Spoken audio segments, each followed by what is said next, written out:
या श्रीस्वयं सुकृतिनां भवनेष्वलक्ष्मी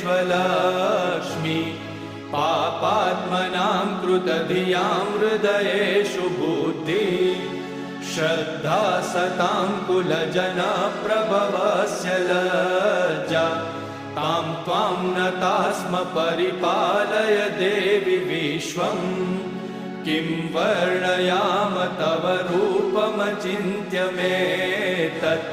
किं चातिवीर्यमसुरक्षयकारि भूरि किं चाहवेषु चरितानि तवानियानि सर्वेषु देवसुरदेवगणादिकेषु